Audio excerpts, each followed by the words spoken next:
Baik, puji Bapak Yahweh. Kita akan masuk di dalam pembahasan mengenai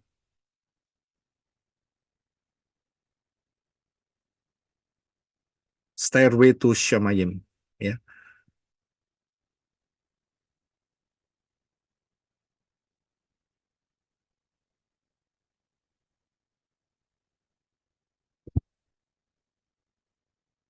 ya, haleluya. Saya sebelum mulai mau tes suara terlebih dahulu. Suara saya mengganggu saudara nggak? Ada yang Bagus, Pak. Suaranya bagus. suara atau kurang Hanya jelas? bagus seperti biasa, Pak. Jelas ya? Oke, puji Bapak Yahweh. Ya, terima kasih. Ya, hari ini 30 Agustus, saudara. Saudara sudah 31 Agustus. Sudah di akhir daripada bulan Agustus. Dan besok sudah masuk September, luar biasa. Kurang 3 bulan lagi sudah selesai tahun 2024. Ya, dan kurang 1 bulan lagi kita sudah masuk di dalam 5785 ya daripada kalender tahun Ibrani. Luar biasa, semakin cepat ya. Nah, untuk melihat dengan pengertian yang benar, maka kita harus dapat melihat dari sudut pandang yang benar Daftar Elohim ini, yaitu Stairway to Heaven, tangga menuju Shamayim, yaitu dari sudut pandang akar Ibrani yang benar dan Yeshua HaMashiach setelah kematian dan kebangkitannya. Kemudian, ya, dengan pola akar Ibrani dan sudut pandang yang benar, maka kita akan mendapat kekayaan yang luar biasa. Di luar pola Ibrani yang benar dan sudut pandang yang benar, itu miskin adanya. Kita wajib tetap ingat bahwa di tangan saudara, tangan saudara dan saya ada Tanak dan Brit Gadasa, perjanjian lama dan perjanjian baru. Yang di dalamnya ada ayat-ayat yang sudah mencantumkan tentang penciptaan Shamayim sampai Yerusalem yang baru. Tinggal menempatkan di posisi yang benar seperti permainan puzzle. Ya, dan dari situlah berkat the grand plan Daftar Elohim kita bisa lihat dengan jelas dan lengkap. Sangat luar biasa. Ya. Time travel, melintasi waktu, pengajaran ini adalah untuk melengkapi kita semua, untuk menggali Daftar Elohim, memahami case by case, kasus per kasus, dan membongkar roh jahat jenis apa saja yang bersembunyi, yang menguasai manusia, supaya manusia-manusia Elohim, saudara dan saya, berkemenangan sampai kita terangkat dalam rapture. Misi utama kitab suci adalah penyelamatan manusia yang jatuh dalam dosa, kemudian ditingkatkan ya dari kemuliaan menuju kemuliaan dan menjadi mempelai Yeshua HaMashiach. 2 Timotius 3:16-17, semua firman-Nya diilhamkan Elohim itu berguna untuk mengajar, memberi teguran, memperbaiki kesalahan, mendidik dalam kebenaran, supaya manusia Elohim menjadi sempurna, diperlengkapi untuk melakukan setiap perbuatan baik. Jadi ada planning yang progres meningkat ya, itu rencana Bapak Yahweh luar biasa buat saudara dan saya. Kita sudah ada di fase, masih berada di fase yang ketiga dari 7 fase yang saya berikan ya, yaitu fase lahirnya Israel dan sampai Israel terjajah. Dan kita masih tetap di dalam kitab Kejadian, dan di kitab Kejadian ini memberikan pengertian, pengetahuan, pemahaman, mengetahui mengapa kita berada di bumi yang seperti model sekarang ini, mengetahui Bapak Yahweh membenahi bumi, mengetahui permulaan peradaban manusia, dan mengetahui asal-usul umat pilihan Bapak Yahweh, yaitu bangsa Yisrael. Kita lebih banyak fokus ke nomor yang keempat. Jangan pernah lupa bahwa pengarang, author, mastermind daripada kitab Bereshit atau kitab Kejadian adalah Bapak Yahweh sendiri, sedangkan Moshe ditugasi untuk menuliskan saja. Dia adalah orang yang disuruh oleh Bapak Yahweh, ya. Jadi Bapak Yahweh mendikte Moshe, tulis seperti itu, ya. Kita harus paham. Kita akan masuk di dalam pembahasan mengenai Stairway to Shamayim, tangga ke surga, tangga ke heaven, ke Shamayim. Nah, di sini ada red flag. Saudara paham ya kalau ada red flag? Maknanya ngerti ya? Siapa yang tahu soal Iya, red? Pak, ngerti, Pak. Divine Intelligence, Pak. Ya. Jadi kalau saudara lebih banyak merenungkan, memikirkan, maka di sini ada titik-titik atau kunci-kunci atau pintu-pintu mengenai divine intelligence. Ada, ya. Nah, tapi bagaimana caranya saudara sendiri yang berhubungan dengan Ruah Yahweh Elohim.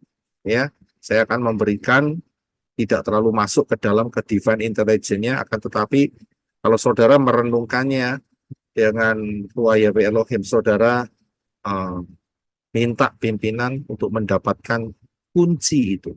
Ya, kita akan baca ayat yang cukup banyak, tapi nggak masalah. Mulai dari Kejadian 27 dan 28, saya akan bagi dua terlebih dahulu, yaitu Kejadian 27. Kita akan baca untuk mengetahui, memahami apa yang sesungguhnya terjadi.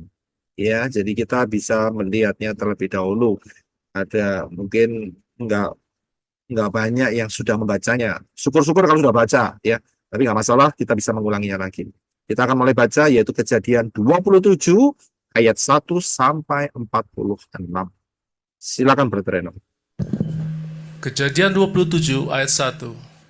Ketika Ishak sudah tua dan matanya telah rabun, maka ia memanggil Esau, anaknya yang sulung. Anakku, jawab Esau, ini aku.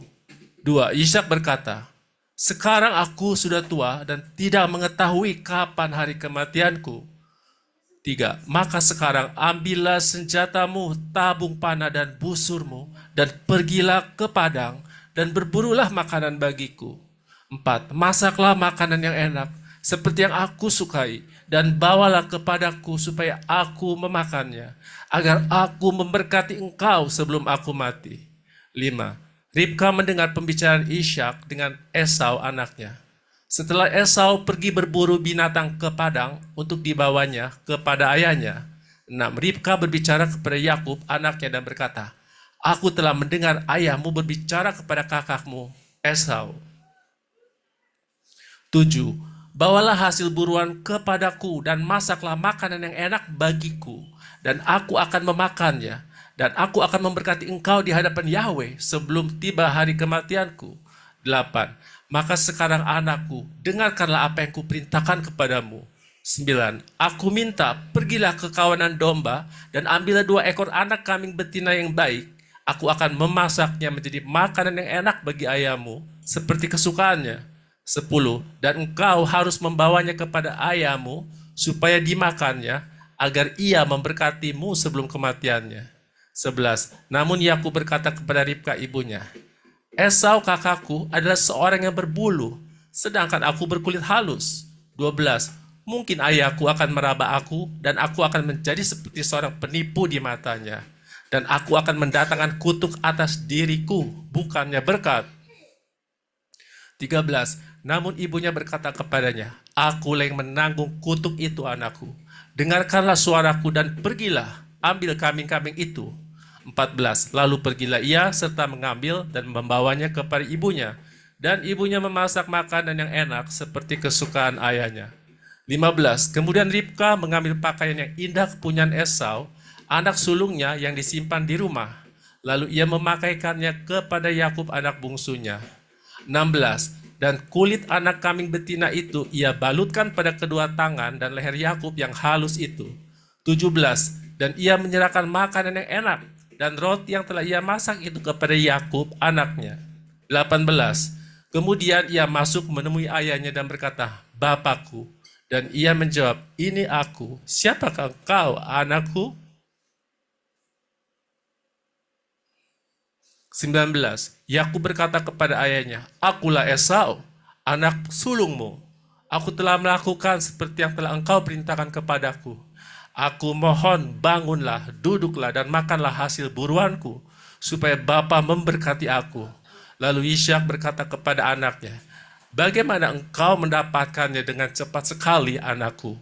Dan ia menjawab, oleh karena Yahweh Elohimmu telah membawanya bagiku. 21. Lalu kata Ishak kepada Yakub, mendekatlah sekarang dan biarlah aku merabamu anakku. Apakah engkau ini anakku Esau atau bukan? 22. Maka Yakub datang mendekati Ishak ayahnya dan ia merabanya dan berkata, suaranya adalah suara Yakub, tetapi tangannya adalah tangan Esau. 23. Ia tidak dapat mengenalinya karena tangannya telah menjadi berbulu seperti tangan Esau, saudaranya. Lalu Ishak memberkati Yakub. 24. Namun Ishak berkata, "Engkaukah ini anakku Esau?" Dan ia menjawab, "Akulah dia." 25. Lalu berkatalah Ishak, "Bawalah dekat kepadaku, supaya aku memakan hasil buruan anakku, supaya aku memberkatimu." Jadi didekatkannya lah makanan itu kepada ayahnya, dan ia makan. Dibawanya anggur juga kepadanya, dan ia pun meminumnya. 26. Kemudian berkatalah Ishak ayahnya kepadanya, "Mendekatlah sekarang dan ciumlah aku, anakku." 27. Lalu ia datang mendekat dan menciumnya.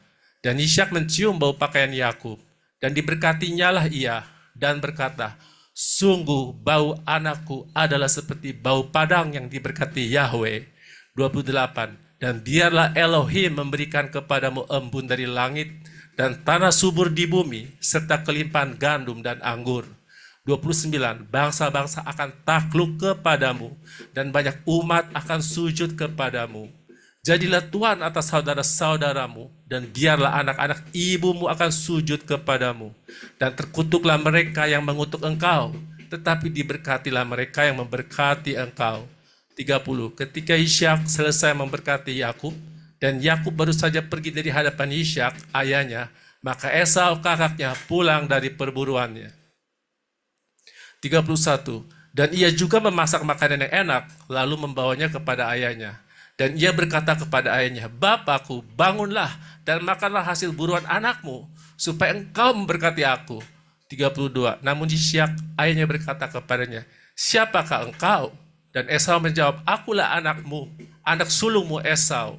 33. Terkejutlah Ishak dengan sangat, dan ia berkata, "Lalu siapakah ia yang telah berburu hasil buruan dan telah membawanya kepadaku? Dan aku makan semuanya sebelum engkau datang. Bahkan aku telah memberkatinya, sehingga ia tetap menjadi orang yang diberkati." 34. Ketika Esau mendengar perkataan ayahnya, maka berteriaklah ia dengan teriakan yang sangat nyaring dan hatinya sangat pahit. Dan ia memohon kepada ayahnya, "Berkatilah aku juga, bapakku." 35. Dan ia berkata, "Adikmu telah datang dengan tipu daya dan telah merampas berkatmu."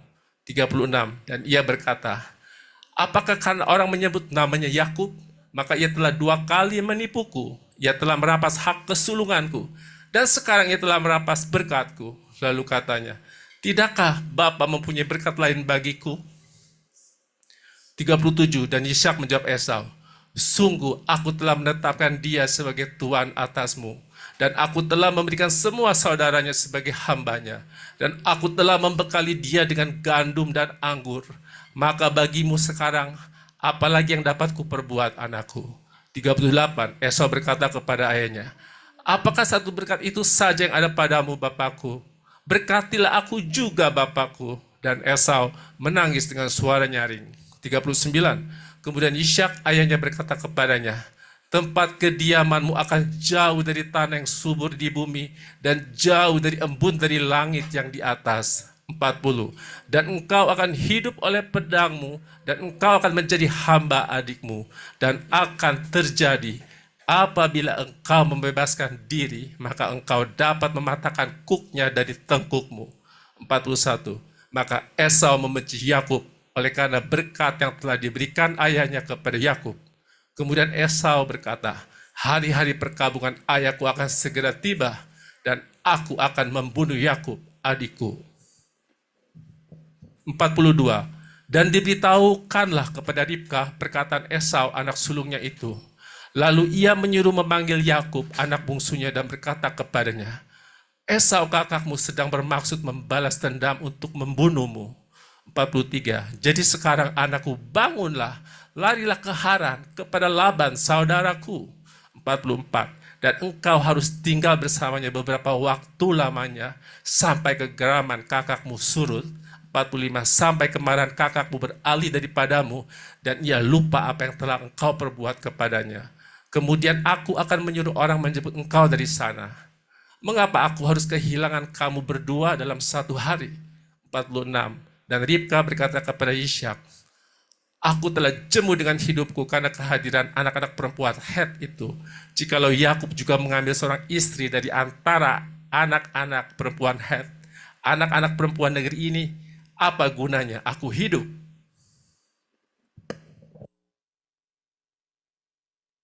Haleluya. Terima kasih. Saudara bisa melihat ya, ini satu peristiwa yang mungkin sering saudara baca, sering saudara tahu juga bagaimana Yakub melakukan suatu trik untuk mendapatkan berkat, ya, untuk mendapatkan berkat. Nah, biasanya dari peristiwa inilah orang di luar sana memahami, yang mereka pahami bukan kita. Mereka pahami bahwa arti kata Yakub itu adalah penipu. Ya, karena dari kata-kata Esau tadi, dia 2 kali menipu aku. Ya, yaitu yang ada di ayat 36. 36. Ya, terima kasih Brother Disco. Oh. Dikatakan bahwa dan ia berkata, apakah karena orang menyebut namanya Yakub, maka ia telah 2 kali menipuku. Ia telah merampas hak kesulunganku, dan sekarang ia telah merampas berkatku. Loh, tunggu dulu. Merampas hak kesulungan. Sebetulnya kalau kita lihat bukan dirampas ya. Betul kan? Itu kan kita sudah bahas minggu lalu bahwa mereka punya kesepakatan kan? Ya. Iya, Pak. Punya kesepakatan. legal. Legal loh, ini enggak merampas. Ya, jadi apa yang dikatakan oleh Esau ini enggak tepat. Ya. Tapi dia punya asumsi bahwa hak kesulungannya itu dirampas. Tidak, itu legal. Karena saat itu dia minta kok. Dan dia kita sudah belajar di minggu lalu ya, The Twin ya. Kita sudah bisa melihat dari apa yang tertulis di sana bahwa Esau menyetujui. Dia berkata, aku sebentar lagi juga mati, dan buat apa hak kesulunganku? Lalu dia lupa dengan perkataannya itu. Tiba-tiba muncul ayat 36, dia berkata sama Yisak, ayahnya, bahwa Yakub menipu dia 2 kali. Dia nggak menipu loh soal hak kesulungan. Ya, jadi kita harus bisa memahami ya plotnya atau alur ceritanya, alur kisahnya saat itu.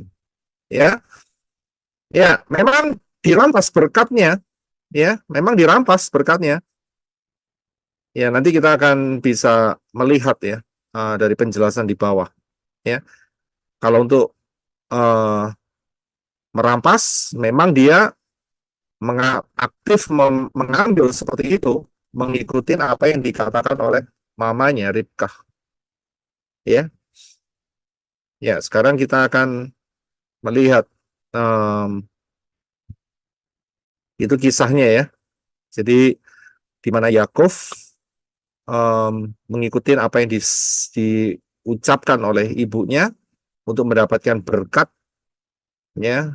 Dan saya yakin bahwa Yakub juga sudah memproklamirkan bahwa dialah yang sulung. Ya, dialah yang sulung. Akan tetapi kelihatannya ini tidak bisa diterima oleh si Yisak. Ya, tidak bisa diterima. Sehingga dia mempertahankan Esau lah yang sulung. Si Yisak tidak mengakui kelegalan sumpah itu. Ya, dan kita bisa lihat. Nah, sekarang dari kisah ini kita ada pertanyaan, yaitu apa yang sedang diperjuangkan oleh Yakub? Nah, saya tanyakan ini kepada saudara-saudara melalui Telegram dan WA. Ada beberapa yang masuk memberikan jawaban, tapi memang tidak terlalu dalam. Biasanya berhubungan dengan hak kesulungan, dengan Mesias dan sebagainya. Ya. Nggak masalah, itu jawaban saudara. Saya mengucapkan terima kasih untuk jawaban-jawaban yang sudah masuk, tetapi kita akan melihat suatu hal yang lebih dalam. Lebih dalam. Apa yang diperjuangkan oleh Yakub? Dari sejak bayinya, Yakub sudah berjuang. Kita jangan pernah lupa bahwa dia diberi nama Yakov karena dia pemegang tumit. Saudara jangan pernah lupa, dia bukan penipu, tetapi dia pemegang tumit. Dari sini kita bisa lihat bahwa spiritnya itu ulet. Tahu ulet ya? Bukan ulat, tapi ulet. Beda ulet dengan ulat. Ya, ulet itu tekun, bahkan bisa Iya, lebih Pak. dari pantang menyerah. Begitu. Saya bisa lihat ya, itu sudah ada sejak di mana dalam kandungan. Terbukti dari kisah di mana Ribkah saat mengandung mereka berdua, itu dalam kandungan mereka sudah bergulat. Bayangin saudara, janin itu bisa bergulat, bisa gulat ya, bisa judo begitu ya, ya bisa gulat lah. Nah dari situ kemudian saat masanya kelahiran daripada bayi-bayi ini, maka kita bisa melihat spirit yang ulet sekali ya daripada Yakov untuk menahan ya Esau. Ya memang namanya saat itu kan belum ada namanya ya, bayi yang berbulu ini ya mau ditahan dengan cara tumitnya dipegang. Dia tidak menyerah ternyata di situ. Kisah ini nggak berakhir di situ, saudara, nggak berakhir di situ. Ya, Yakov lebih memilih tinggal di kemah, sedangkan Esau lebih memilih menjadi pemburu. Nah, ini merupakan satu poin besar buat Yakov untuk dapat menerima semuanya, karena dia di dalam kemah. Mereka berdua, kita sudah bahas The Twin minggu lalu, mereka berdua bertemu dengan Abraham selama 15 tahun. Walaupun memang saat kecil masih bayi ya digendong sama Abraham ya, tapi selama 15 tahun itu masih ada Abraham ya. Dan Yakov lebih memilih untuk tinggal dalam kemah, memperhatikan sekelilingnya ya, daripada keluar keluyuran begitu ya, berburu entah kemana, entah harus tinggal di padang berapa minggu untuk cari buruan seperti itu. Padahal di rumahnya banyak makanan, iya kan? Banyak domba, banyak kambing, banyak lembu, banyak sapi, ya. Tapi jiwa serakahnya si Esau itu tak terbendung. Dia kepingin yang lebih, ya, lebih liar di sana. Ya boleh-boleh saja untuk makan kijang karena masih termasuk berkuku belah dan memamah biak, tetapi sifat liar ini, ya, yang sudah dilihat oleh Bapak Yahweh dan dikatakan bahwa aku mengasihi Yakov dan membenci Esau. Ya, itu sudah ditandatangani oleh Bapak Yahweh. Ya. Apa yang diperjuangkan Yakov? Ya nggak selesai sampai di kemah itu saja, tapi dia berusaha bagaimana caranya. Dia juga belajar masak, Esau juga bisa masak enak-enak, ya. Dan saatnya tiba, yaitu saat Esau dikejar, sehingga dia merasa putus harap. Dia berpikir bahwa hak kesulungan itu apa artinya. Dia meremehkan dan dia jual dengan semangkok sup saat dia lapar saat itu, ya. Dan Yakov berkata, kalau kamu mau jual dengan sumpah, dan itu legal, ya. Nggak selesai sampai di sana. Apa yang diperjuangkan? Sebetulnya nih stuck Yakov sampai di sini. Karena apa? Ishaklah sebetulnya kuncinya. Dan dia ingin memberikan kunci itu, kunci berkat itu kepada Esau. Tetapi satu peristiwa dia tiba-tiba terdengar percakapan ya antara Ishak dan Esau. Dikatakan bahwa Ishak ingin memberikan berkatnya dan itu hanya untuk Esau. dan Ribkah mendengar hal itu. Ya, sebetulnya dari sini kita bisa melihat bahwa ya Ribkah lebih taat akan apa yang diprofesikan oleh Bapak Yahweh. Kita masih ingat ya, apa yang dikatakan oleh Bapak Yahweh. Bapak Yahweh mengatakan bahwa yang besar akan menjadi hamba yang kecil. Dan itu sudah terjadi sebetulnya. Ya, saat dimana Ribkah mendengar hal ini, dia sudah mendapatkan konfirmasi bahwa anak kembarnya sudah mengadakan kesepakatan, yaitu yang punya hak kesulungan adalah Yakov dan Esau membuang hak kesulungannya. Ya, akan tetapi dari sini kita bisa merabanya bahwa Yisak tetap masih belum terima. Ya, apa yang diperjuangkan oleh Yakov? Kita akan baca Fatsal berikutnya, yaitu Fatsal yang ke-28 ayat 1 sampai 22. Kita banyak baca terlebih dahulu, saya akan berikan penjelasannya di akhir. Terima kasih. Silakan Brother Henok. Thank you. Kemudian, Kejadian 28 ayat 1. Kemudian Ishak memanggil Yakub, memberkatinya, dan memberi pesan kepadanya, serta berkata, janganlah mengambil istri dari perempuan Kanaan. 2. Bersiaplah dan pergilah ke padang Aram, ke rumah Betuel, ayah dari ibumu, dan ambillah seorang istri dari anak-anak perempuan Laban, saudara ibumu. 3. Dan biarlah El Shaddai, Elohim yang Maha Kuasa, memberkatimu dan membuat kamu beranak cucu dan menjadikanmu banyak. Dan biarlah kamu menjadi suatu himpunan bangsa. 4.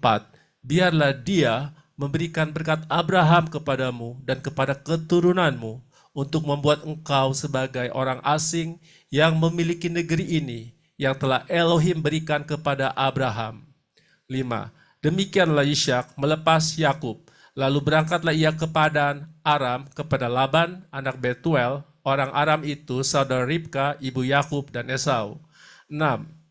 Ketika Esau melihat bahwa Ishak telah memberkati Yakub dan telah menyuruhnya pergi ke Padan Aram untuk mengambil seorang istri dari sana, dan pada waktu memberkatinya ia telah berpesan kepada Yakub, janganlah engkau mengambil istri dari anak perempuan Kanaan.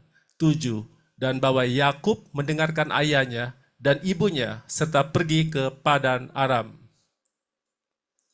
8. Maka Esau pun menyadari bahwa anak perempuan Kanaan adalah jahat di mata Ishak ayahnya. 9. Sebab itu Esau pergi kepada Ismail dan mengambil Mahalat anak perempuan Ismail, anak Abraham, saudara perempuan Nebayot, sebagai istri di antara istri-istrinya. 10. Yakub berangkat dari Beersheba dan pergi ke Haran.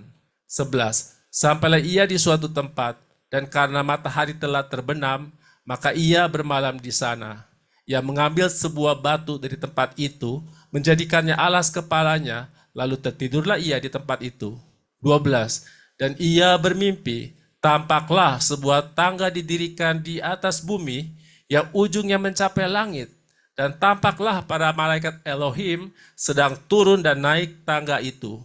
13. Tampaklah Yahweh berdiri di atasnya, dan dia berfirman, Akulah Yahweh Elohim Abraham dan Elohim Ishak ayahmu. Tanah tempat engkau berbaring ini akan kuberikan kepadamu dan kepada keturunanmu. 14. Dan keturunanmu akan menjadi seperti debu tanah banyaknya, dan engkau akan mengembang ke timur, ke barat, ke utara, dan ke selatan. Olehmu dan oleh keturunanmu, semua kaum di muka bumi akan memperoleh berkat. 15. Sesungguhnya aku menyertai engkau dan menjaga engkau kemanapun engkau pergi, serta akan membawamu kembali ke tanah ini, karena aku tidak akan meninggalkan engkau, melainkan tetap melakukan apa yang kujanjikan kepadamu. 16. Dan Yakub terbangun dari tidurnya lalu berkata, sesungguhnya Yahweh ada di tempat ini, tetapi aku tidak mengetahuinya. 17. Dan ia merasa takut, lalu berkata, betapa dahsyatnya tempat ini. Ini tidak lain adalah Bait Elohim, inilah pintu gerbang Syamaim. 18. Dan Yakub bangun pagi-pagi, mengambil batu yang telah ia jadikan alas kepalanya, batu itu ia jadikan sebuah tugu, dan menuangkan minyak ke atasnya. 19. Dan ia menyebut nama tempat itu Bethel, sedangkan pada mulanya nama kota itu adalah Luz. 20. Lalu Yakub mengucapkan sumpah, jika Elohim menyertai aku dan melindungi aku dalam perjalanan yang kutempuh ini, dan memberikan kepadaku roti untuk dimakan, serta pakaian untuk dipakai, 21, sehingga aku selamat kembali ke rumah ayahku, maka Yahweh akan menjadi Elohimku. 22, dan batu ini yang telah kudirikan sebagai tugu akan menjadi bait Elohim, dan dari segala sesuatu yang engkau berikan kepadaku, aku pasti akan mempersembahkan 1/10 kepadamu. Iya, terima kasih. Ya, kita akan melihat mengapa Yakub sangat merindukan. Ya, dan kita akan melihat dari peristiwa di mana kita sudah baca tadi, Esau sangat marah kepada Yakub dan berniat untuk membunuhnya. Dan itu betul-betul serius.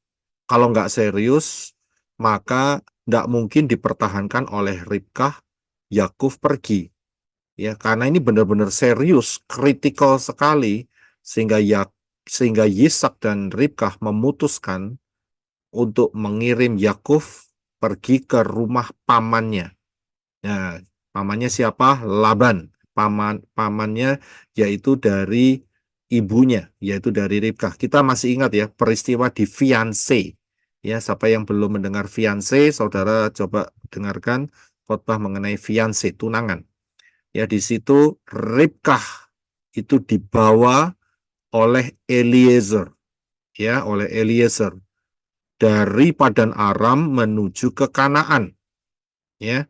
Nah, jadi itulah tempatnya daripada keluarga daripada Ribkah, yaitu di Padan Aram. Yisak panggil Yakub, ayat pasal Kejadian 28 ayat 1, dan memberkatinya dan memberi pesan, jangan ambil istri perempuan Kanaan. Kita sudah lihat bahwa dua perempuan Kanaan yang diambil oleh Esau itu memahitkan hati Yisak dan Ribkah, Yisak dan Ribkah. Ya, jadi pesan itu diberikan karena mereka sudah mengalami konflik di dalam keluarga. Dua perempuan Kanaan itu liar. Ya, liar luar biasa. Kalau nggak liar, pasti akan bisa diterima. Tapi kelihatannya sangat-sangat liar. Jadi memahitkan.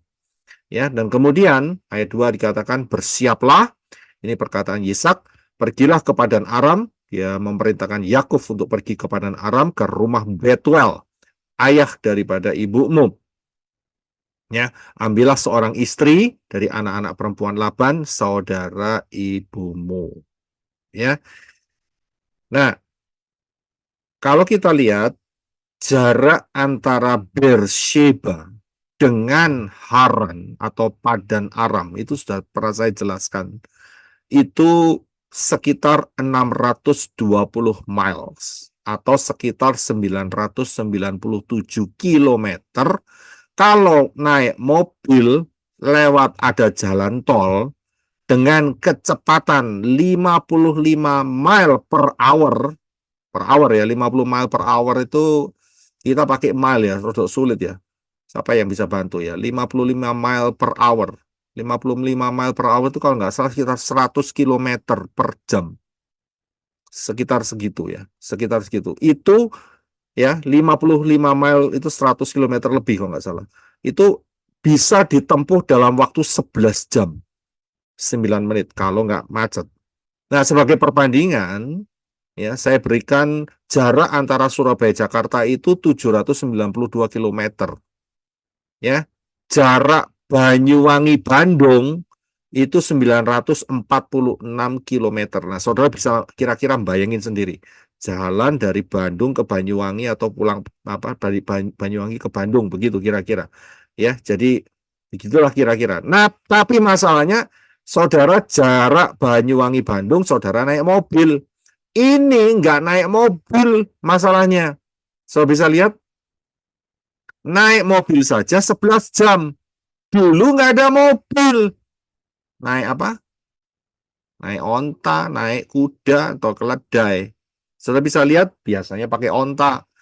Ya, jadi akan memakan waktu berhari-hari, mungkin juga bisa sebulan atau lebih seperti itu. Ya, saya bisa lihat kira-kira perjalanannya. Ya, jaraknya dari Beersheba menuju ke Haran. 1010 kilometer, Pak. Berapa? 1010 kilometer, Pak. 1010. Jadi satu mil itu 1,82 kilometer. Ya, 1,82 ya. jadi Iya, kali 55 ya 1010. iya, iya, iya. Jadi Ya, kira-kira seperti itu. Ya, ya. nah, jadi kita sudah tahu ya kondisinya ya, kondisi perjalanannya yang bakal ditempuh ya oleh Yakov dari Beersheba menuju Padan Aram, yaitu di Haran. Ya, kira-kira saudara sudah bisa membayangkan naik mobil aja capek, apalagi naik onta, begitu loh saudara ya, atau naik keledai, biasanya sih onta biasanya ya. Oke, sekarang kita sudah tahu. Nah, sekarang dari perjalanan Beersheba ke Padan Aram dengan jarak hampir 1000 kilometer ya. Dan saat itu tidak ada mobil, tidak ada bus, tidak ada truk, tidak ada pesawat terbang, dengan menggunakan onta. Kira-kira bekal yang disediakan untuk Yakov itu berapa? Menurut saudara, kira-kira bekalnya berapa? Pasti harus bawa bekal kan? Ya, kira-kira. Saudara berani mencoba untuk menjawab, kira-kira bekal yang disediakan Ishak untuk Yakov itu berapa? Banyak, Pak. Banyak pasti. Ya, saya beri contoh, bukan beri contoh, saya kasih satu fokus. Ingat, di ayat pertama Kejadian 28 dikatakan bahwa Ishak itu dikasih, Ishak memerintahkan Yakov maksud saya, bahwa dia katakan jangan ambil istri dari perempuan Kanaan. Ayat 2 dikatakan ambillah istri. Nah, dari sini kita akan memahami ada satu peristiwa di mana seseorang telah menyuruh bawahannya untuk mengambil istri di Padan Aram. Yaitu peristiwa apa? Peristiwa Abraham. Dan kita tahu bahwa Abraham itu kaya raya. Ingat, posisi daripada Ishak itu adalah kaya raya. Bukan laupan, tapi taipan. Sudah bisa paham? Kita sudah bahas di Twin minggu lalu. Dikatakan di dalam Kejadian 26 ayat 12-14, ayat 13 saya bacakan saja, dan orang itu Ishak menjadi kaya dan terus bertambah kaya dan ia menjadi sangat kaya. Saudara bisa lihat? Jadi posisi keluarga ini bukan keluarga miskin, saudara. Bukan cuman ayah, ibu, 2 anak kembar, tidak. Tapi ini keluarga betul-betul kaya. Kalau tingkat hari ini itu konglomerat, saudara. Nah, kira-kira dalam perjalanan 1000 kilometer, ya, mengirim konglomerat untuk mendapatkan istri, berapa bekal yang disediakan? Saudara bisa bayangkan? Berapa bekalnya? Paling tidak yang disediakan itu seperti ini, saudara. Yaitu yang ada di dalam Kejadian 24 ayat 10. Ya, Kejadian 24 ayat 10. Silakan Brother Henok untuk baca. Terima kasih. Kejadian 24 ayat 10. Kemudian hamba itu mengambil 10 ekor dari unta tuannya dan pergi dengan membawa berbagai-bagai barang berharga kepunyaan tuannya. Demikianlah ia berangkat menuju arah Mesopotamia ke kota Nahor. Iya, terima kasih. Sudah bisa lihat? Paling tidak itu menyamai apa yang pernah dilakukan oleh Abraham saat mencarikan istri buat Ishak. Itu pasti. Sudah bisa lihat? Dia pasti bawa sepasukan. Ya, kalau kali ini dikatakan 10 ekor unta yang saat Abraham mengirim Eliezer, ya. Kasih 10 unta, belum lagi barang-barang berharga. Ya, belum lagi barang-barang berharga. Yakov siapin baju nggak untuk kehidupannya? Siapin makanan tidak? Yo pasti. Pasti nyiapin baju, pasti nyiapin makanan, pasti menyiapkan banyak hal. Dan saya sangat yakin karena ingat ya, Abraham sendiri saja punya 300, paling tidak 300 orang yang sanggup berperang. Yisak itu lebih kaya dari ya Abraham. Dikatakan kan, dia menjadi sangat kaya. Sampai raja di sekitar dia gemetar. Ya kan, kita sudah lihat itu. Jadi dari situ kita bisa lihat bahwa Yisak pun juga memperlengkapi Yakov dengan bodyguard-bodyguard. Saya bisa lihat? Ya, jadi ini kondisinya saudara ya. Jadi Yakov itu tidak jalan sendirian. Dia ada dikelilingi oleh bodyguard, dia dikelilingi oleh harta benda, dia dikelilingi oleh onta-onta, ya, karena ingin melamar, saudara.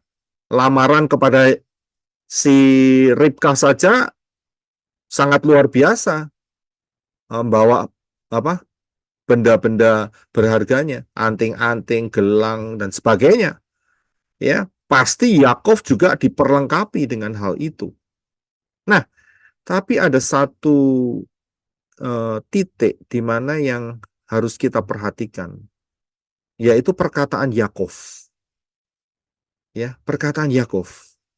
Di dalam Kejadian 28 yang tadi kita baca di atas, ayat 20 dan 21, Yakov itu mengucapkan satu kalimat. Ya. Lalu Yakov mengucapkan sumpah. Ini peristiwa kejadian setelah dia dapat mimpi ya, dapat mimpi. Jika Elohim menyertai aku dan melindungi aku dalam perjalanan yang kutempuh ini, dengan memberikan kepadaku roti untuk dimakan, serta pakaian untuk dipakai, sehingga aku selamat kembali ke rumah ayahku, maka Yahweh akan menjadi Elohimku. Perhatikan kalimat yang saya beri merah, warna merah. Memberikan kepadaku roti untuk dimakan serta pakaian untuk dipakai. Loh, tunggu dulu. Tadi di atas saya jelaskan bahwa paling tidak mereka itu ya ini adalah orang kaya, konglomerat. Dan paling tidak itu sudah membawa ya 10 ekor onta. Yang pasti ada barang berharga, yang pasti ada baju, yang pasti juga ada makanan, belum lagi makanan untuk bodyguard-bodyguardnya. Tapi mengapa? Mengapa? Ya. Mengapa? Kok terjadi satu kalimat seperti ini, Saudara? Ya, terjadi kalimat seperti ini. Memberikan kepadaku roti untuk dimakan serta pakaian untuk dipakai. Ya. Dan pakai sumpah lagi ngomongnya. Jika Elohim menyertai aku dan melindungi aku dalam perjalanan yang kutempuh ini, memberikan aku roti untuk dimakan serta pakaian untuk dipakai. Kira-kira saudara bisa meraba enggak? Mengapa Yakov mengucapkan hal ini? Berarti dia ke arah itu sendirian, Pak, bukan dalam grup. Pertama, dia sendirian, tidak dalam grup. Padahal tadi di atas saya sebutkan pasti dia ada di dalam satu grup. Itu kemungkinan pertama, kita bisa melihat dia sendirian. Ada lagi yang mau coba untuk menjawab, mengapa Yakov mengatakan? Pak. Kenapa? Mungkin bisa dirampok di jalan mungkin. Dirampok. Oke, ada kemungkinan lain? Kalau menurut aku sih, si Yakub kan ceritanya dia lagi ketakutan karena Esau mau membunuhnya. Itu yang pertama. Yang kedua, soal sumpah itu, dia percaya bahwa Yahweh Yireh, Yahweh yang menyediakan. Itu menurut saya, Pak. Jadi pas lari dia pasti tangan kosong begitu. Ada barang seadanya kemungkinan. Orang seadanya langsung lari begitu ya. Iya, semampunya. Semampunya begitu. Apa yang kita kumpulin seperti itu ya. Iya, begitu, Ya. Pak. Sempat apa itu membawa bekal yang cukup untuk sampai ke Haran, Pak. Kenapa? Gimana Pak Stephen? Nggak punya kesempatan untuk bersiap-siap untuk pergi ke Haran dengan bekal yang banyak. Nggak punya kesempatan. Tapi bapaknya bilang, ambillah istri dari Padan Aram. Ambillah istri dari saudara ibumu. Ambillah istri.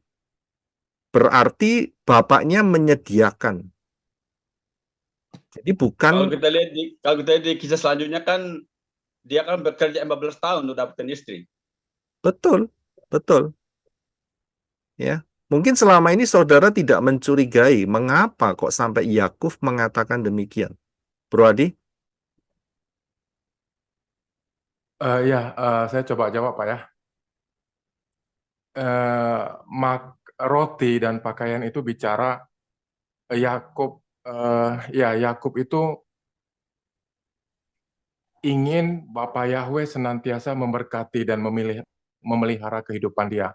Terus kalau yang itu kan posisinya dia kembali ke rumah Ishak. Tentunya waktu dia pergi barang-barang bawaannya, mungkin juga harta benda, barang-barang yang banyak itu kan sudah diserahkan, dan ketika dia kembali kan dia tidak bawa apa-apa.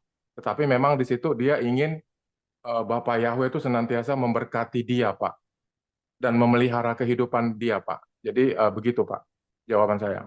Ya, oke, terima kasih. Tapi masalahnya di sini adalah ini sedang di dalam perjalanan menuju ke Padan Aram. Ya. Dan janjinya dengan sumpah kepada Yahweh Elohim kalau sampai nanti balik lagi. Begitu. Ya. Oke. Saya akan lanjutkan. Nanti lama-lama saudara bisa membongkar ini. Tapi nggak apa-apa. Ya, saya akan lanjutkan terlebih dahulu aja. Perhatikan ada satu ayat ya di dalam Kejadian Fatsal 32 ayat 6 sampai 10. Silakan Brother Enoch untuk baca terlebih dahulu. Kejadian 32 ayat 6. Kembalilah para utusan itu kepada Yakub sambil berkata, kami telah sampai kepada kakakmu, kepada Esau, dan ia juga sedang dalam perjalanan untuk menemui engkau, dan 400 orang ada bersamanya. 7. Yakub sangat ketakutan dan menjadi tegang karenanya. Dia membagi orang-orang yang bersamanya, dan kawanan domba, dan kawanan lembu, dan unta-unta dalam 2 kelompok. 8. Lalu ia berkata, apabila Esau mendatangi kelompok yang satu dan mengalahkannya, maka masih ada kelompok yang tertinggal sebagai pelarian. 19. Yakub berkata, ya Elohim leluhurku Abraham, dan Elohim ayahku Ishak, Yahweh yang telah berfirman kepadaku, pulanglah ke negerimu dan kepada kaum keluargamu, dan aku akan melakukan yang baik kepadamu. 10.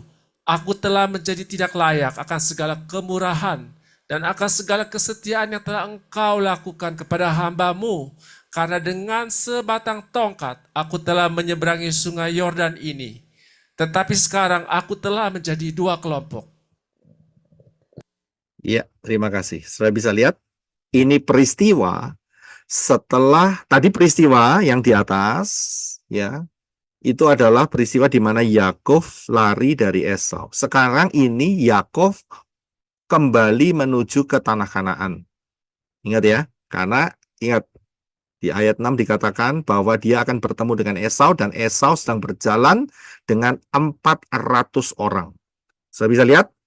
Jadi Fatsal yang tadi sebelumnya Ishak lari dari Esau, sekarang posisi ini ya, Kejadian 32 ini ayat 6 sampai 10 ini ya, 32 pokoknya, itu Yakov kembali dari rumah Laban menuju ke tanah Kanaan. Dan di dalam peristiwa ini ya, dia gemetar. Ayat 7 dikatakan, Yakov sangat ketakutan dan menjadi tegang karenanya. Kenapa dia takut? Ya, Esau ada 400 orang. 400 orang ini pasti laki-laki semua. Ya, ini bukan sekelompokan yang seperti Yakov yang sedang migrasi pulang dari Padan Aram menuju ke Kanaan, tidak. Tetapi Esau berikhtiar untuk membunuh Yakov dan seluruh keluarga Yakov. Karena itu dia ketakutan. Kalau nggak gitu, nggak tertulis ini. Dan menjadi tegang karenanya. Kemudian, ya, Yakov ayat 9 berkata, dia berkata kepada, ya Elohim leluhurku Abraham. Dia berdoa. Dan Elohim ayahku Yisak, Yahweh yang telah berfirman kepadaku, pulanglah ke negeri. Ya, saat itu Yahweh berfirman kepada Yakov untuk pulang dari rumahnya Laban, ya, pulang ke negerimu, kepada kaum keluargamu, dan aku akan melakukan yang baik kepadamu. Ayat 10, Yakov merendahkan hati, aku telah menjadi tidak layak akan segala kemurahan dan akan kesetiaan yang engkau lakukan kepada hambamu, karena, perhatikan kalimat ini, karena dengan sebatang tongkat aku telah menyeberangi sungai Yordan ini, dan sekarang aku telah menjadi dua kelompok. Sudah bisa lihat? Di Kejadian 28 ayat 10 dikatakan, ya, dikatakan bahwa kalau Elohim menyertai aku, melindungi aku, dalam perjalanan yang kutempuh ini, sampai di rumahnya Laban dengan memberiku roti untuk dimakan dan pakaian untuk dipakai. Sudah perhatikan? Dan kemudian, ya, ayat 36 dikonfirmasi dengan perkataan Yakov, dengan sebatang tongkat aku telah menyeberangi sungai Yordan. Sudah bisa lihat? Sudah bisa merasakan kedalamannya? Sudah bisa memahami? Padahal dia ini orang kaya. Dia anak orang kaya, Taipan. Sudah bisa lihat? Dan pasti saat itu diperlengkapi oleh bapaknya, Yisak, ya, paling tidak seperti kisah Abraham mengutus Eliezer dengan 10 onta dan membawa bekal barang-barang berharga. Sudah bisa lihat? Sudah bisa memahami? Ya. Ingat loh, dia mengatakan, ya, bahwa menyeberang sungai Yordan dari Beersheba ke Haran, dia sempat menyeberangi sungai Yordan dengan hanya bawa sebatang tongkat, saudara. Di mana semua barang-barangnya dia itu, padahal dia itu anaknya Taipan. Sudah bisa lihat? Padahal dia sudah diperlengkapi, diperkaya oleh bapaknya Yisak untuk mendapatkan istri. Dia pasti ingat, Yisak pasti ingat untuk mendapatkan Ribkah, Abraham, bapaknya Yisak, kasih banyak barang berharga. Sudah bisa lihat, itu custom, Zan. Itu customnya orang kaya. Sudah bisa lihat? Ya, pasti akan diperlengkapi. Mengapa Yakov berkata ini? Mengapa? Siapa yang mau coba menjawab? Mengapa? Tadi Sister Maya angkat tangan. Mengapa?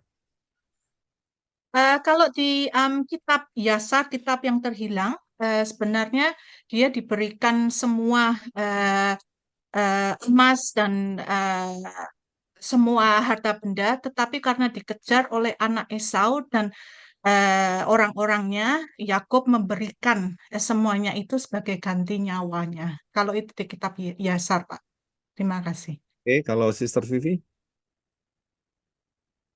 Ya, sama Pak. Jadi semua barang-barang dan orang-orangnya itu sudah diambil dan mungkin sebagian sudah dibunuh sama Esau. Ya, terima kasih Pak Samuel. Semua barang-barang yang dikasih sama Yisak ke Yakub itu, yaitu udah dirampas sama orang-orangnya itu Esau. Jadi si Yakub itu pergi cuma dengan tongkat, Pak. Oke, terima kasih. Jadi itu ayatnya, ya, kita bisa tracking di Kejadian 36 ayat 1 sampai 4. Tapi memang tidak tertulis, yang tertulis hanya silsilah Esau.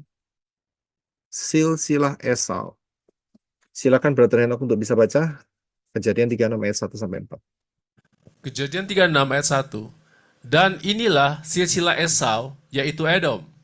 2. Esau mengambil istri-istrinya dari anak-anak perempuan Kanaan, yakni Ada, anak perempuan Elon, orang Het, dan Oholibama, anak perempuan Ana, anak perempuan Zibeon, orang Hewi. 3. Dan Basmat, anak perempuan Ismael, saudara perempuan Nebayot. 4. Dan Ada melahirkan Elifas bagi Esau, dan Basmat melahirkan Rehuel. Ya, terima kasih. So, perhatikan kata atau nama Elifas. Ya, Ada itu melahirkan Elifas bagi Esau. Kalau kita lihat, Elifas inilah yang mengejar Yakov pamannya, ya, yang sedang dalam perjalanan menuju Padan Aram, dan Yakov mau dibunuh, tetapi mereka mengadakan kesepakatan, ya, daripada membunuh, semua barang milik daripada Yakov itu diambil oleh Elifas. Dan sangat besar kemungkinan orang-orang Yakov pasti disembelih. Saya bisa lihat oleh Elifas. Memang tidak tertulis, tetapi peristiwa ini adalah indikator yang sangat kuat mengapa Kejadian 28 ayat 20 dan Kejadian 36 ayat 10 itu tertulis. Yaitu di mana Yakov, ya, mengatakan, kalau engkau Elohim menyertai aku, jika Elohim menyertai aku dan melindungi aku dalam perjalanan yang kutempuh ini menuju Padan Aram, ke rumahnya Laban, memberikan kepadaku roti untuk dimakan dan pakaian untuk dipakai. Ya kan? Dan ayat 10 Kejadian 36 dikatakan, dengan sebatang tongkat aku telah menyeberangi sungai Yordan ini. Jadi seluruh pakaian, barang berharga, onta-onta, semuanya makanan itu diambil oleh Elifas. Yakov ditinggal sendirian. Ya, Elifas sudah memperkirakan pasti mati. Karena nggak ada makanan. Pasti mati. Iya kan? Jadi daripada menumpahkan darah melalui tangannya, wes lebih baik kamu mati pelan-pelan, gitu loh ceritanya. Pasti mati, bayangin aja. Tapi apa yang terjadi?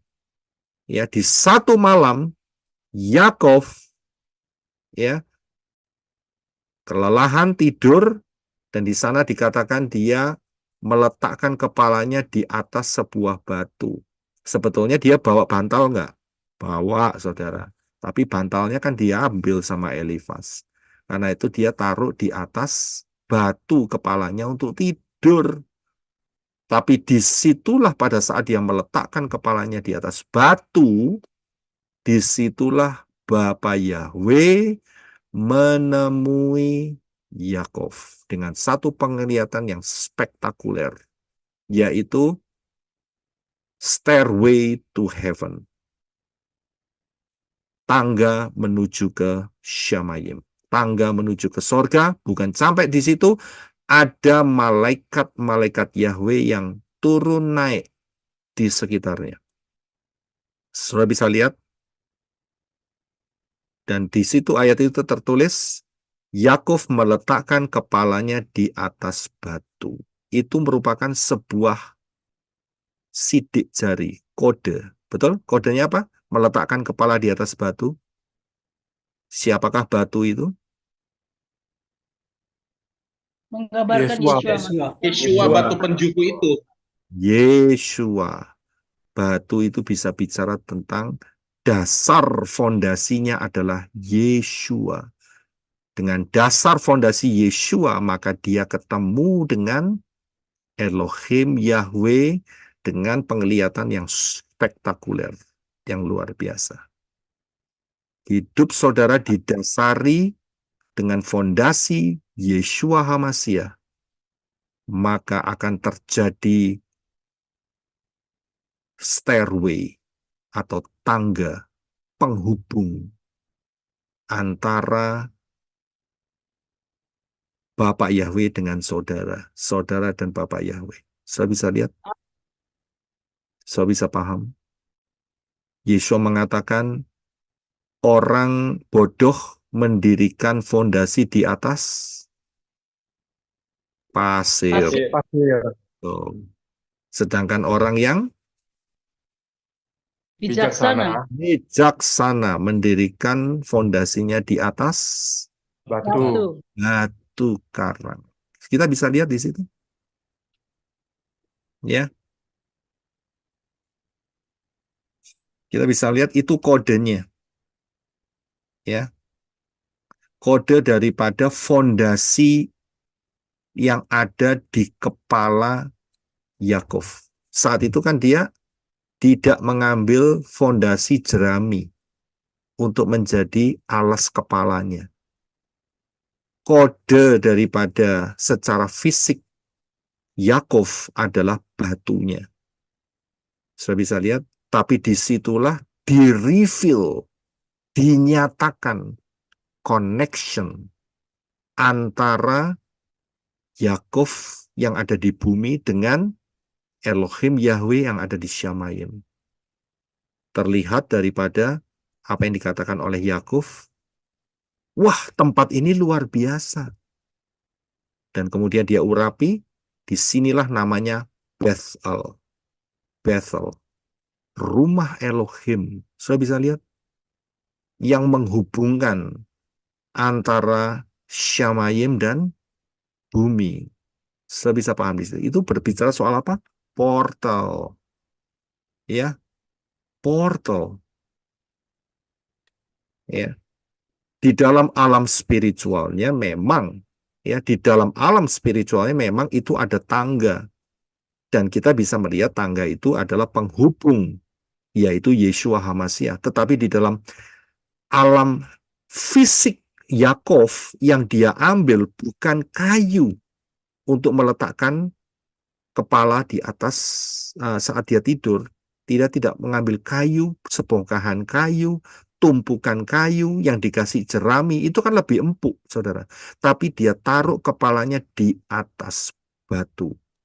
Saya bisa lihat, itu dari sudut pandang manusiawi, fisik, Yakov dia ambil batu. Tetapi dari sisi Bapak Yahweh, dia memberikan tangga dan tahta Yahweh. Saya bisa lihat? Ya, saya bisa lihat ya. Jadi perbedaannya, ya, tetap penghubung antara bumi dan Syamayim adalah Yeshua HaMashiach. Saya bisa memahami ya. Antara bumi dan Syamayim penghubungnya cuma satu, pintunya satu, yaitu Yeshua HaMashiach. Tangganya ya cuma satu, Yeshua HaMashiach. Ya, tapi lihat dari sudut pandangnya. Sudut pandang manusiawi, fisik, yaitu batu yang diletakkan untuk sebagai alas kepala. Tetapi dari sudut pandang spiritual, yaitu tangga. Ya, jadi kita bisa memahami di situ. Ya, jadi itu sangat luar biasa, di mana terjadi koneksi antara Yakov dengan Elohim Yahweh, ya, melalui tangga itu, ya, melalui Yeshua HaMashiach. Apa yang sedang diperjuangkan oleh Yakov? Tetap kita dalam pertanyaan ini. Apa yang sedang diperjuangkan oleh Yakov? Kalau kita lihat, Yakov sudah mengambil langkah yang pertama, menjadi yang sulung. Dia sudah ambil langkah itu. Ya, dia sudah berusaha untuk memegang tumit daripada si manusia berambut, yaitu yang dikasih nama Esau, ya kan? Dan dia sudah mendapat kesempatan untuk menjadi yang sulung, dan itu sah. Ya, itu sah, legal. Ya, Karena mereka bersumpah, Esau bersumpah, lalu menjual hak kesulungannya kepada Yakub. Itu legal. Ya. Tapi masalahnya apakah cukup hanya menjadi yang sulung? Apakah cukup?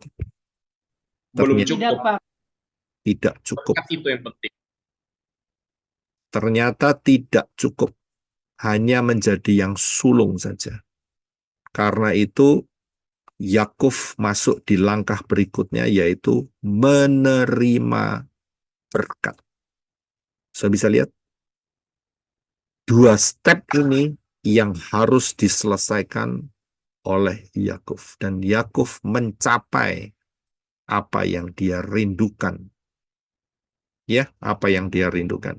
Yang pertama dia harus ambil menjadi yang sulung, karena nggak mungkin ayahnya berkata, kamu switch. Ya, nggak mungkin. Ya, Esau pasti nggak mau. Ya kan? Mamanya bilang, kamu switch. Nggak mungkin. Tapi profesinya, nubuatannya berkata, yang besar akan melayani yang kecil. Nubuatannya terjadi, saudara. Ada. Dan terjadi saat itu. Ya. Itu step yang pertama. Dia menyelesaikannya, Yakub, menjadi yang sulung. Tapi belum selesai. Dia harus menerima berkat itu secara real. Nah, kita akan lihat ini. Ya, menerima berkat ini. Apa yang diperjuangkan oleh Yakub? Apa yang diperjuangkan Yakub? Kita akan baca sekali lagi, yaitu Kejadian 27 mulai ayat 34. Silakan Brother Reno.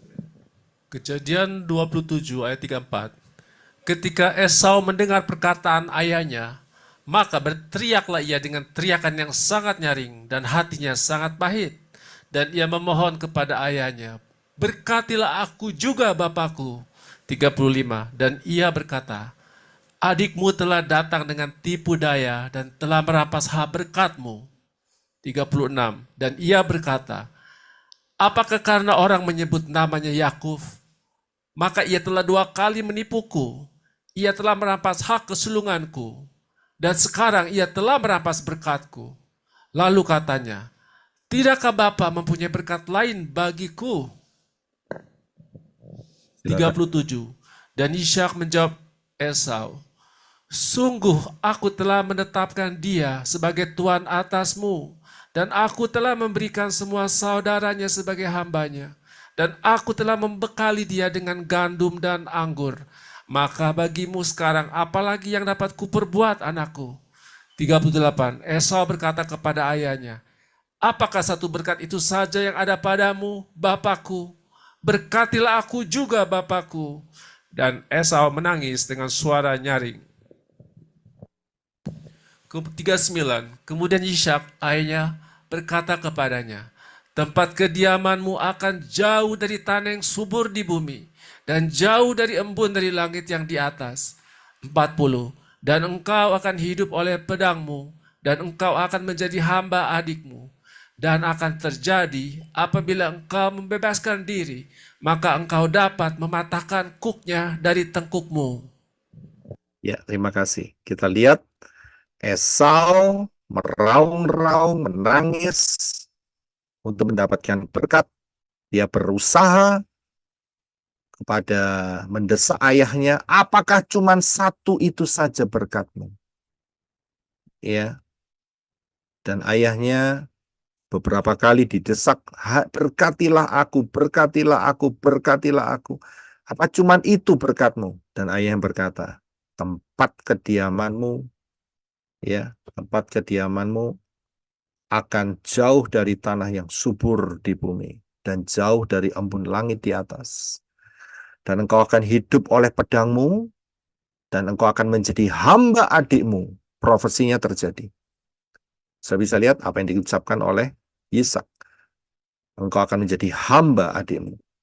Tapi kalimat yang terakhir itu ada satu celah, ya, yang diberikan kepada Esau.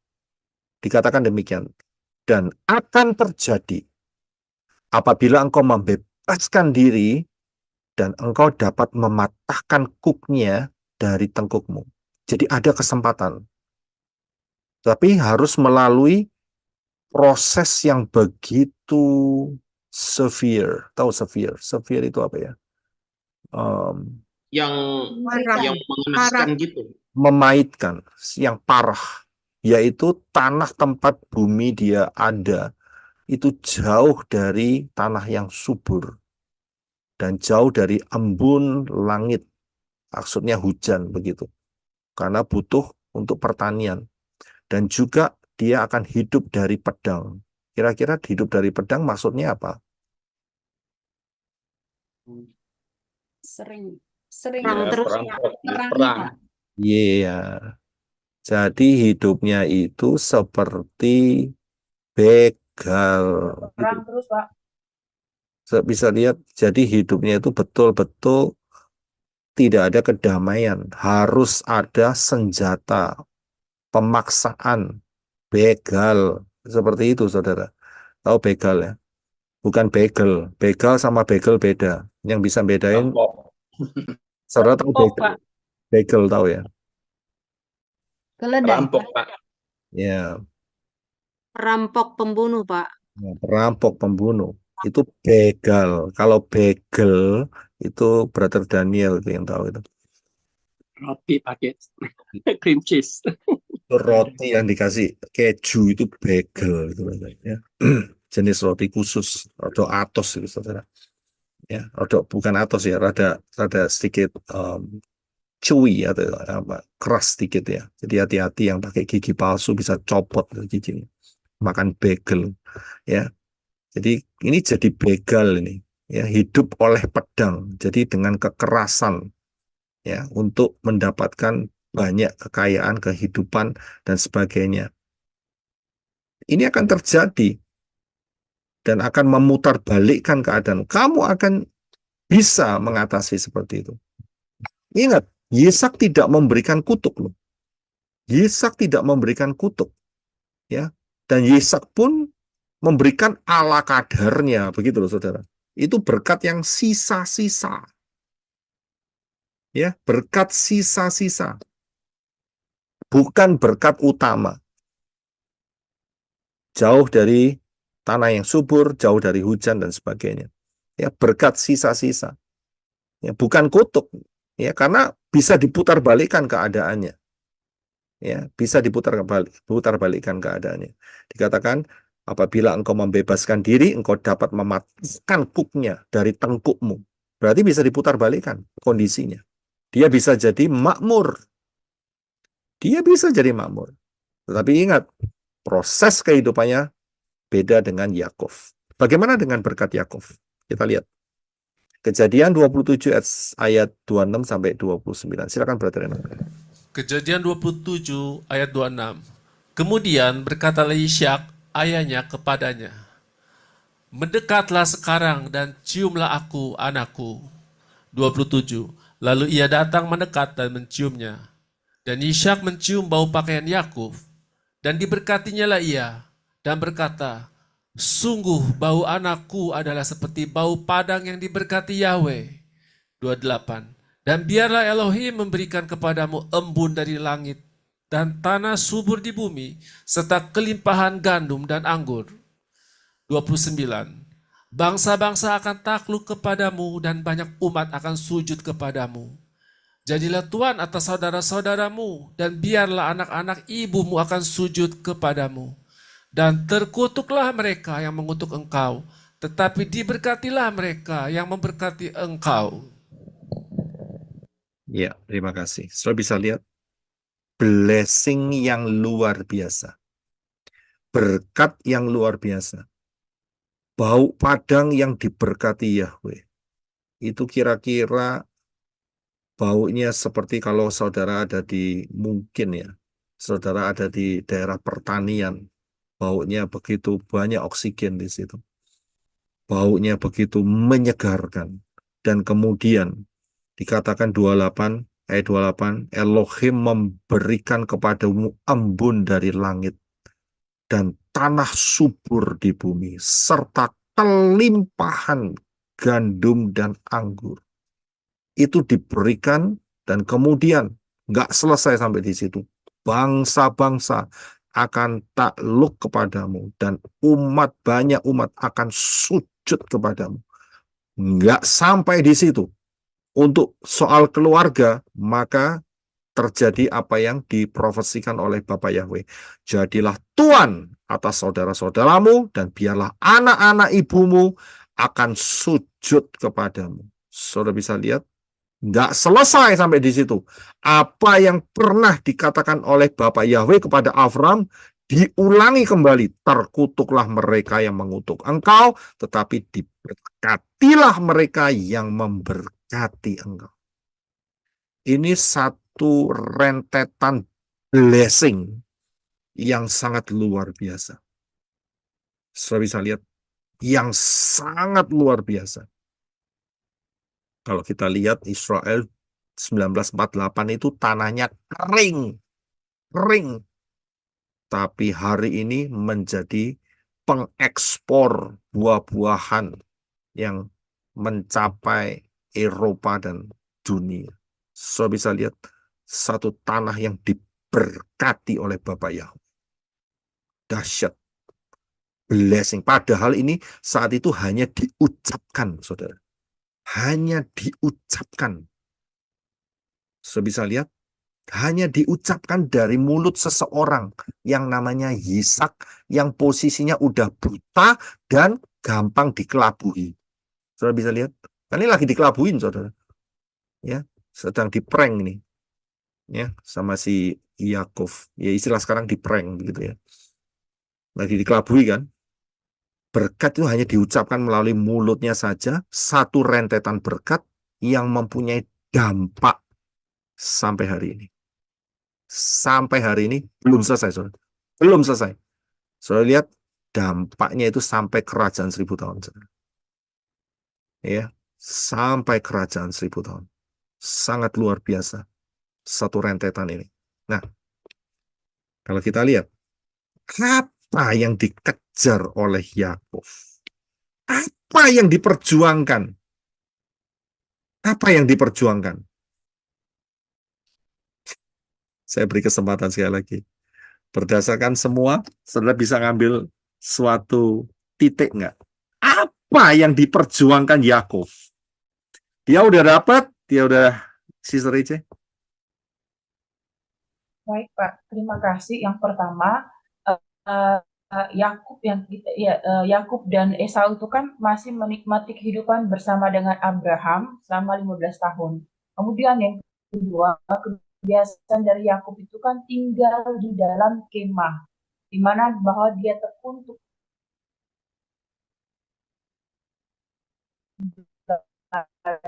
setiap apa yang diajarkan oleh Adam juga adalah bahwa cara pandangnya adalah melihat kota yang dibangun oleh Bapak Yahweh. Dan saya percaya bahwa perkataan itu pun tersampaikan kepada Yakub bahwa melalui keturunannya dia akan lahir seorang yang akan menyelamatkan manusia, dan pandangan itulah yang membuat Yakub juga berusaha untuk mendapatkan berkat itu. Seperti itu Pak. Artinya dia pengen bahwa keturunannya nantilah yang akan mendapatkan berkat itu Pak. Iya. Terima kasih. Tampung ya. Saya berikan 4 saja ya. Ibu Sinta, Bro Adi, dan Brother Samuel. Oke, setelah itu saya akan lanjutkan. Ya, untuk membuka apa yang diperjuangkan oleh Yakov. Ibu Sinta mau jawabannya bagaimana? Apa yang diperjuangkan? Iya Pak, Yakub sama seperti Abraham ya, dia melihat Yerusalem baru. Jadi Yakub ini yang dicarinya itu adalah Yerusalem baru, kehidupan yang selama-lamanya. Oke. Demikian Pak. Bu Adi?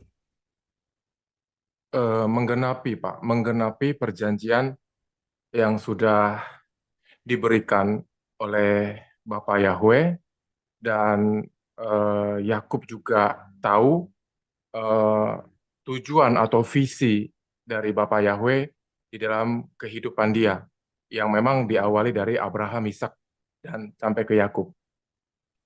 Begitu Pak. Ya, terima kasih. Brother Samuel mau jawab? Seperti yang dibilang Ibu Ricci itu benar. Jadi Yakub itu mengejar mengejar keturunan Abraham, berkata Abraham. Ya, saya kasih tahu ya. Yang dikejar, oke, terima kasih untuk semua jawabannya. Yang dikejar atau diperjuangkan Yakub ini, saudara.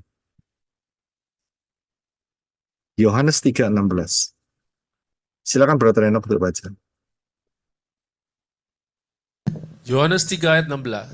Sebab Elohim demikian mengasihi dunia ini, sehingga dia mengaruniakan putranya yang tunggal, supaya setiap orang yang percaya kepadanya tidak akan binasa, melainkan dapat memperoleh hidup kekal. Ya, terima kasih. Kalau saudara hanya baca sekilas, maka saudara tidak akan mendapatkan titiknya. Apa yang dikejar Yakov? Yang dikejar Yakov itulah yang juga dikejar oleh Bapa Yahweh. Dan juga dikejar oleh Yeshua. Ya, karena Yeshua adalah Bapa Yahweh sendiri yang turun ke dunia. Dalam bumi ini. Saya bisa lihat. Apa yang dikejar? Apa yang dikejar? Keselamatan, Pak. Yang dikejar. Ya, ini saudara. Sebetulnya ada yang lebih dalam. Yaitu masalah ini, saudara. Dunia. Mungkin saudara bingung. Loh, dunia? Bukankah dunia ini jahat? Kita harus tahu. Mengapa di dalam Yohanes 3:16 dikatakan dunia dan bukan bumi? Saudara paham? Ini pernah saya ungkapkan dulu lama sekali. Di dalam Yohanes 3:16 tidak dikatakan sebab Elohim demikian mengasihi bumi ini. Tidak dikatakan demikian. Tapi yang dikatakan adalah sebab Elohim demikian mengasihi dunia ini. Saya bisa lihat. Saudara tahu antara bedanya dunia dan bumi? Dunia itu alam semesta, Pak. Kalau bumi ya bumi ini. Ya, Pak. Dunia itu mencakup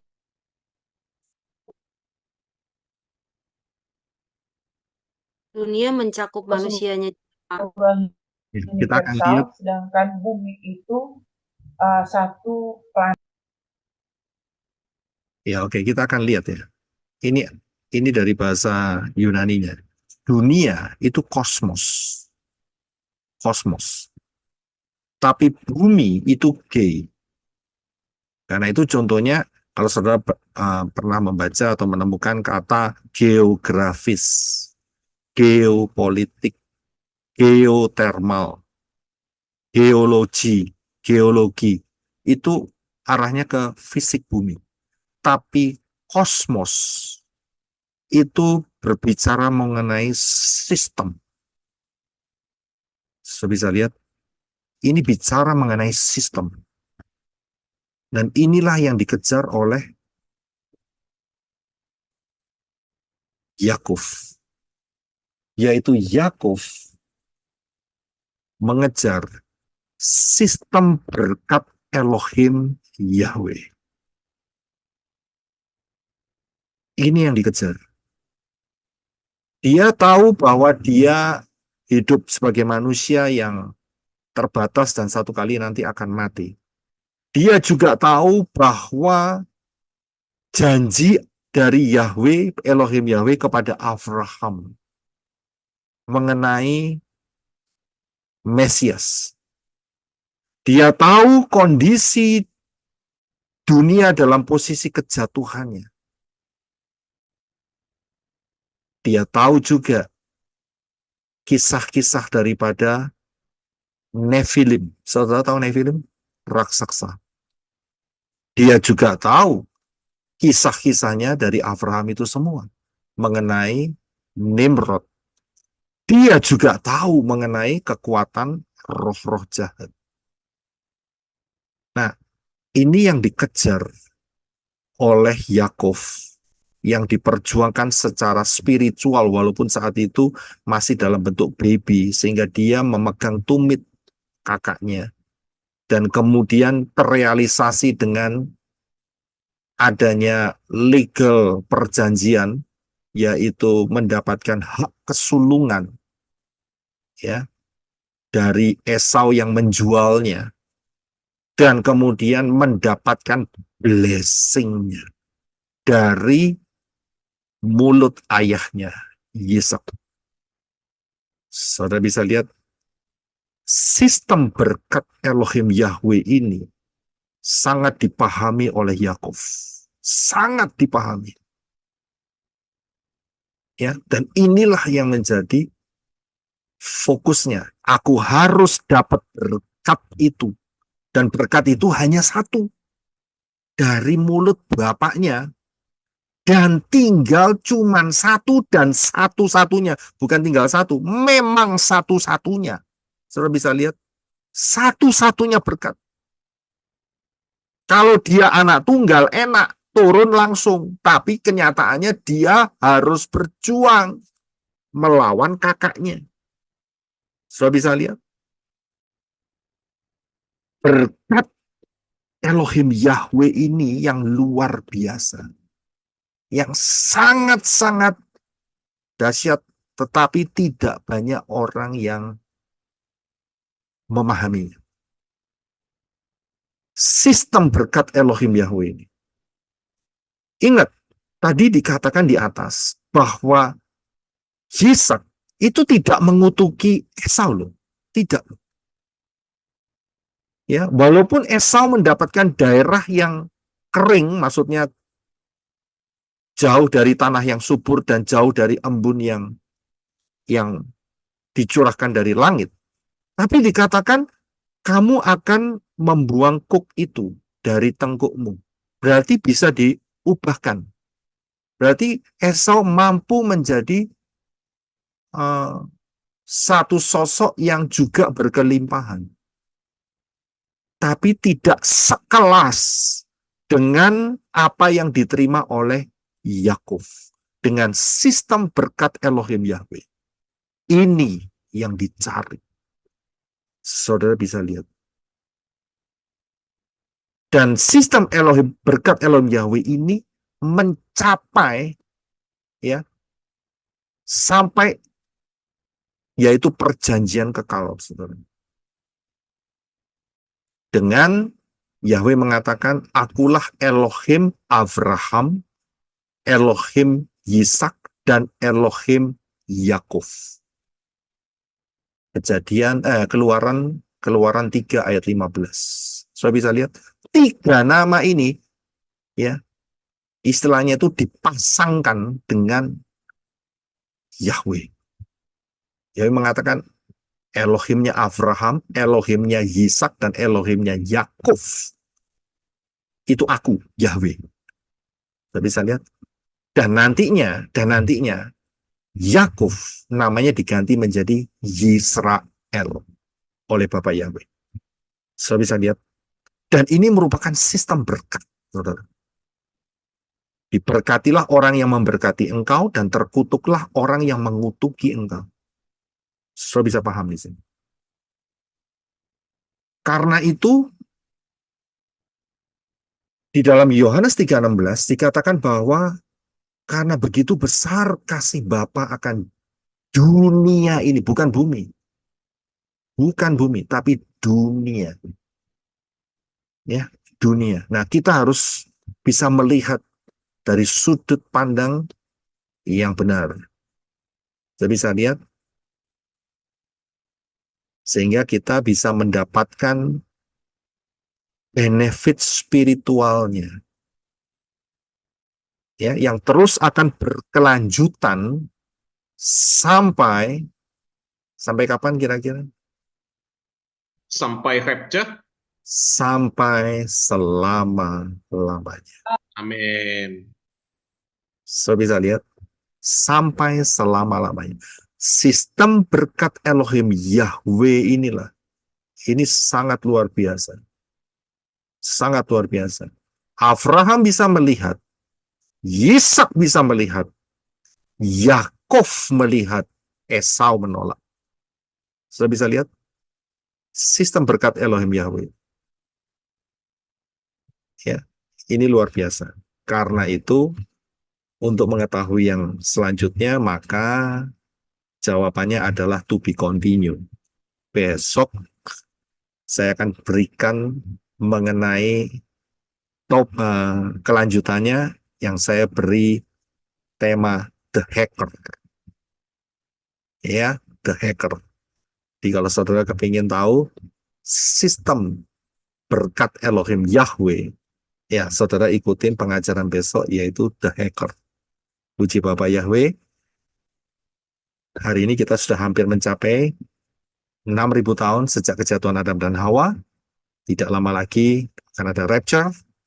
Ya, berjaga-jagalah, bersiaplah. Ya, bersiaplah. Dan siapa yang belum masuk di dalam keselamatan yang benar, masuklah. Pintunya adalah Yeshua HaMashiach. Jembatan, bukan jembatan maksud saya. Tangga, anak tangga itu ya. The stairway itu ya. Tangga itu adalah Yeshua HaMashiach. Ya, dan berserulah kepada nama Yahweh, maka akan diselamatkan, masuk dalam baptisan. Jangan lupa, harus ada meterainya. Dimeteraikan dengan nama Yahweh, nama Yeshua, dan Ruah Yahweh Elohim, yaitu melalui baptisan. Kemudian belajarlah Tanak dan Brit Kadasa, penuh dan dipimpin oleh Ruah Yahweh Elohim, setialah terus sampai terangkat dalam rapture, mengenakan tubuh kemuliaan, berjumpa dengan Yeshua HaMashiach di awan-awan, menjadi mempelai Yeshua HaMashiach, dan tinggal bersama Yeshua HaMashiach sampai selama-lamanya. Bapa Yahweh memberkati saudara sekalian. Haleluya. Shalom.